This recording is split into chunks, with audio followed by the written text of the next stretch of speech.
আজকে আমরা যে গল্পটি শুনতে যাচ্ছি এবং পড়তে যাচ্ছি সেই গল্পটি আমরা সংগ্রহ করেছি 1-2-3 সিসিমপুর পাঠাগার থেকে। আর আমাদের আজকের গল্পের নাম রাজকন্যা কোথায়।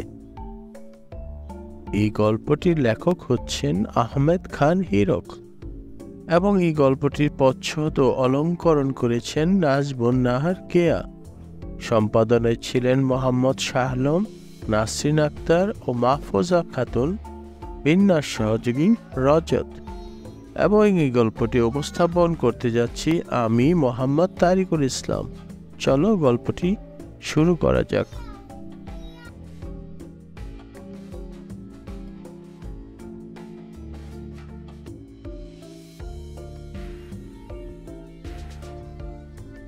ইকরি আর হালুম আশার কাছে এসেছে।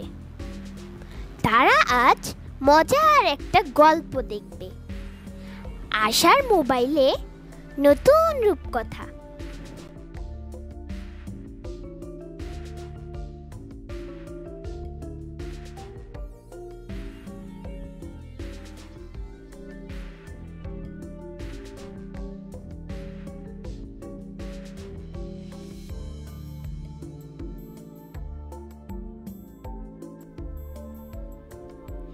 এক রাজ্যে ছিল এক রাজকন্যা। রাজকন্যা নিয়ম করে সব কিছু করত। বন্ধুদের সাথে মজা করে খেলতো। নিয়ম করে 3 বেলা রাজা রানীর সাথে খাবার খেত। খেতে খেতে কত যে গল্প করত। মাছের গল্প, গাছের গল্প, নাচের গল্প, খেলার গল্প, মেলার গল্প।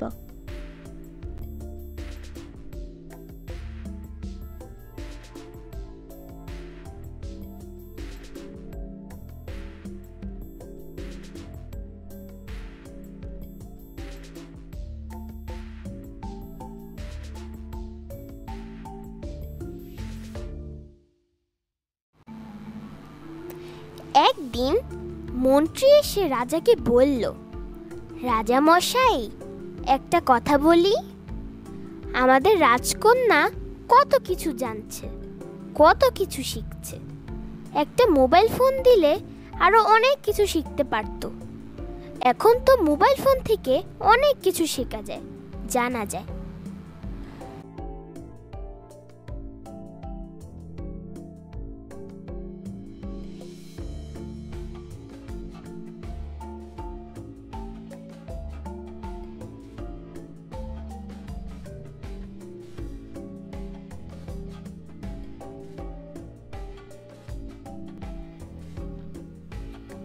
মন্ত্রীর কথায় খুশি হলো রাজা। একদিন রাজকন্যাকে উপহার দিল একটা মোবাইল ফোন। ওমা, তার ভেতর কত কি! ছবি দেখা যায়, গান শোনা যায়, গল্প শোনা যায়, গণিত শেখা যায়, আরো কত কি খেলা যায়। মোবাইল পেয়ে রাজকন্যা খুশি হলো, অনেক খুশি।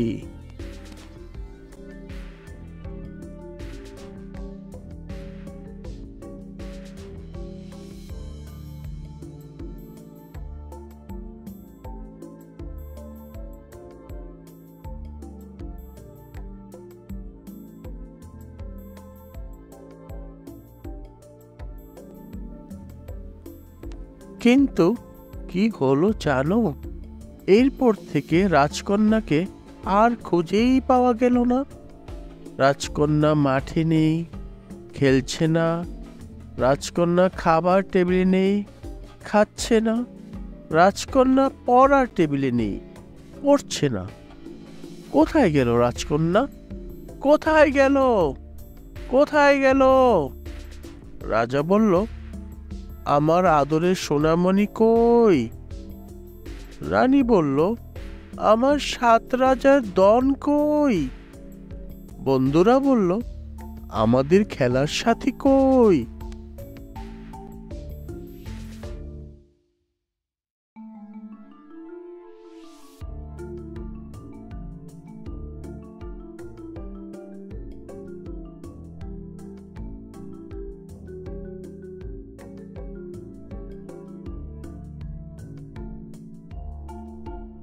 রাজ্যের সবাই খুঁজতে থাকলো, রাজকন্যা কই, রাজকন্যা কই। কোথাও নেই রাজকন্যা। মাঠে নেই, ঘাটে নেই, বাড়ির সামনে নেই, বাড়ির পেছনেও নেই।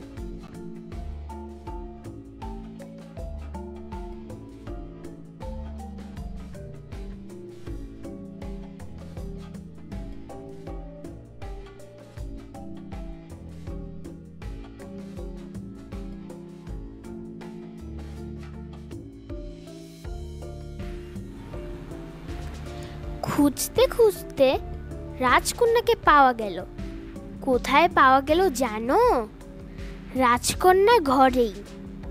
হঠাৎ রাজা আবিষ্কার করলো রাজকন্যা ঘরের কোনায় বসে মোবাইল ফোন দেখছে, গান দেখছে, নাচ দেখছে, মাছ দেখছে, গাছ দেখছে, গাছের পাখি দেখছে, বনের পশু দেখছে, আর খেলছে নানান রকম খেলা।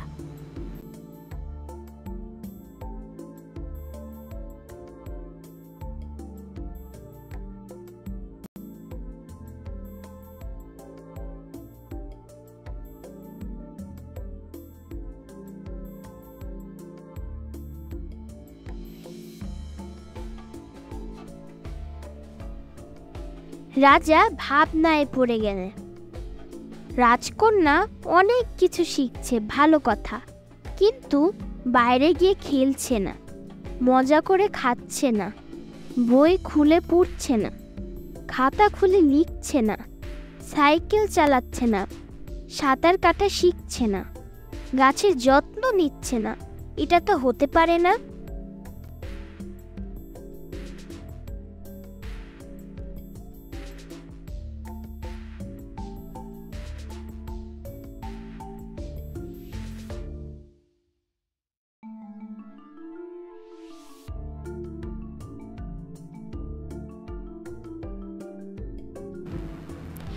মন্ত্রী, এটা কেমন কথা? রাজকন্যা সব কিছু ভুলে শুধু মোবাইল নিয়ে থাকছে। তোমার কথায় মোবাইল দিয়েছি, শিখছে অনেক কিছু, কিন্তু খেলাধুলা, খাওয়া দাওয়া ভুলে গেলে তো চলবে না। একটা উপায় খুঁজে বের করো।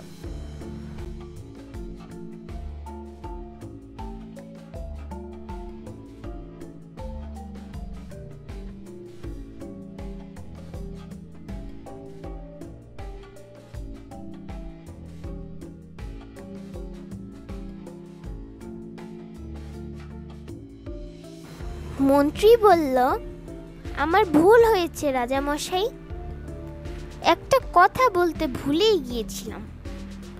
মোবাইল ফোনে অনেক কিছু করা যায়, অনেক কিছু দেখা যায়, অনেক কিছু শেখা যায়,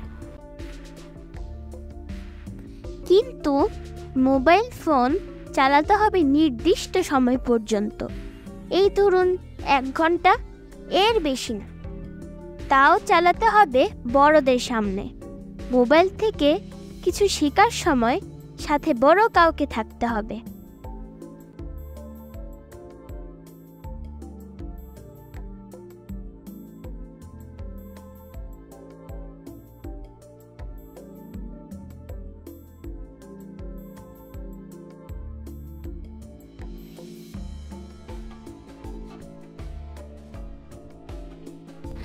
রাজা বলল, এবার বুঝতে পেরেছি।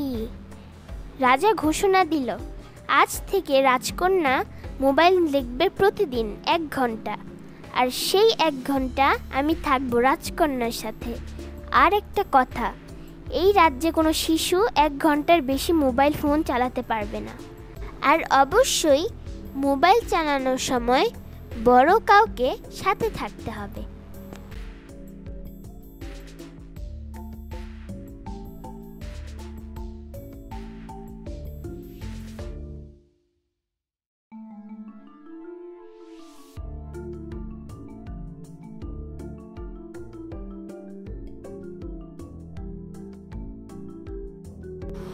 এরপর রাজকন্যা প্রতিদিন 1 ঘন্টা করে মোবাইল দেখে, বন্ধুদের সাথে মাঠে খেলতে যায়, সাইকেল চালায়, সাঁতার কাটে, আর রাজা রানীর সাথে গল্প করে সময় কাটায়।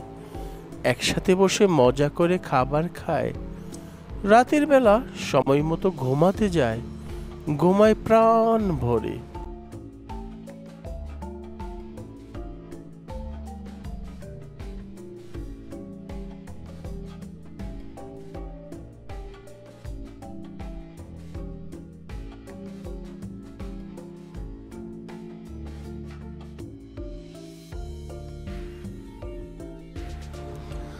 আশার মোবাইলে গল্প দেখা শেষ।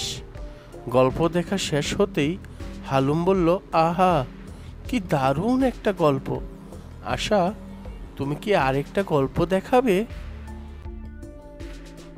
ইকরি বলল, ওহো হালুম, মন্ত্রী বলেছে ইকরিদের 1 ঘন্টার বেশি মোবাইল দেখা ঠিক না, তাই ইকরিরা আজকে আর দেখবে না। ইকরিরা আরেকটা গল্প দেখবে আগামীকাল। হালুম বলল, তাই তো, চলো খেলতে যাই।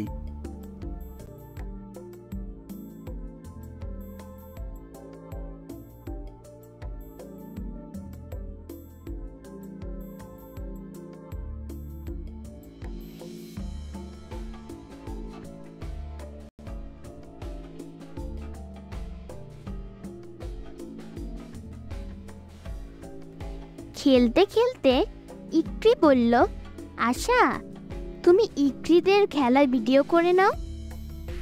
হালুম বলল, হ্যাঁ, তাহলে এই খেলাও আমরা পরে দেখতে পারবো, অনেক মজা হবে।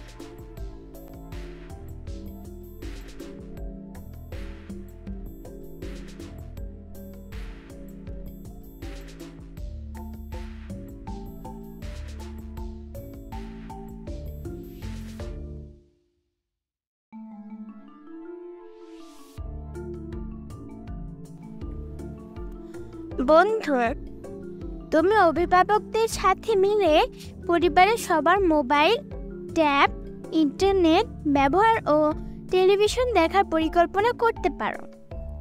পরিকল্পনা করার সময় খেয়াল রাখতে হবে সকালে, দুপুরে ও রাতে খাবার সময় পরিবারের কেউ মোবাইল, ট্যাব, ইন্টারনেট ও টেলিভিশন দেখব না।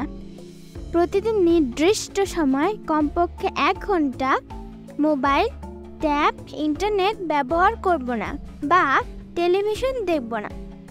এই সময়টা সবাই মিলে গল্প বা অন্য কিছু করব।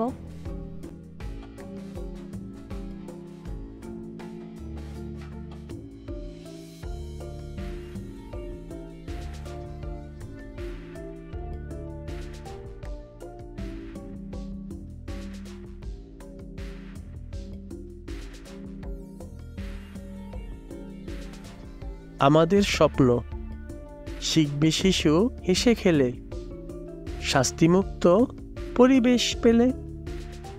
আমাদের স্কুল আনন্দের এক রঙিন ফুল। স্বপ্ন দেখি, স্বপ্ন দেখাই। ধন্যবাদ।